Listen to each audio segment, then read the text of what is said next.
श्री केदारनाथ ज्योतिर्लिंग पर्वतराज हिमालय की केदार नामक चोटी पर स्थित है। पुराणों एवं शास्त्रों में श्री केदारेश्वर ज्योतिर्लिंग की महिमा का वर्णन बारंबार किया गया है। यहाँ की प्राकृतिक शोभा देखते ही बनती है। इस चोटी के पश्चिम भाग में पुण्यमती मंदाकिनी नदी के तट पर स्थित केदारेश्वर महादेव का मंदिर अपने स्वरूप से ही हमें धर्म और अध्यात्म की ओर बढ़ने का संदेश देता है।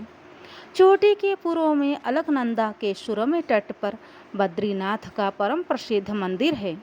अलकनंदा और मंदाकिनी ये दोनों नदियाँ नीचे रुद्रप्रयाग में आकर मिल जाती हैं। दोनों नदियों की यह संयुक्त धारा और नीचे देवप्रयाग में आकर भागीरथी गंगा से मिल जाती है।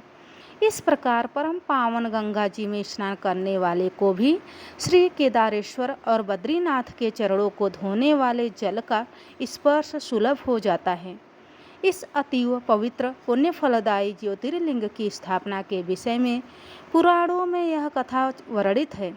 अनंत रत्नों के जनक, अतिशय पवित्र तपस्वियों, ऋषियों, सिद्धों, देवताओं की निवास भूमि पर्वतराज हिमालय के केदार नामक अत्यंत शोभाशाली श्रृंग पर महातपस्वी श्री नर और नारायण ने बहुत वर्षों तक भगवान शिव जी को प्रसन्न करने के लिए बड़ी कठिन तपस्या की थी।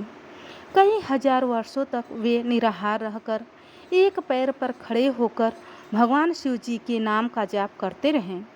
इस तपस्या से सारे लोकों में उनकी चर्चा होने लगी। देवता, ऋषि, मुनि, यक्ष, गंधर्व सभी उनकी साधना और संयम की प्रशंसा करने लगे। अंत में भगवान शंकर जी भी उनकी इस कठिन साधना से प्रसन्न हो उठे।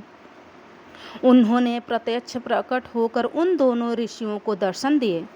नर और नारायण ने भगवान भोलेनाथ के दर्शन से भाव विभोर हो आनंद विभोर होकर बहुत प्रकार की पवित्र स्तुतियों और मंत्रों से उनकी पूजा अर्चना की।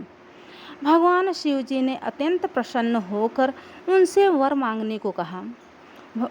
भगवान शिव जी की यह बात सुनकर दोनों ऋषियों ने उनसे कहा, देवाधिदेव महादेव, यदि आप हम पर प्रसन्न हैं तो भक्तों के कल्याण हेतु आप सदा सर्वदा के लिए अपने स्वरूप को यहाँ स्थापित करने की कृपा करें।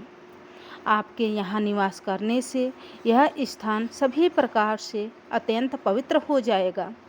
यहाँ आपका दर्शन पूजन करने वाले मनुष्यों को आपकी अविनाशनी भक्ति प्राप्त हुआ करेगी। प्रभु, आप मनुष्यों के कल्याण और उनके उद्धार के लिए अपने स्वरूप को यहाँ स्थापित करने की हमारी प्रार्थना अवश्य ही स्वीकार करें। उनकी प्रार्थना सुनकर भगवान शिव जी ने ज्योतिर्लिंग के रूप में वहाँ वास करना स्वीकार किया।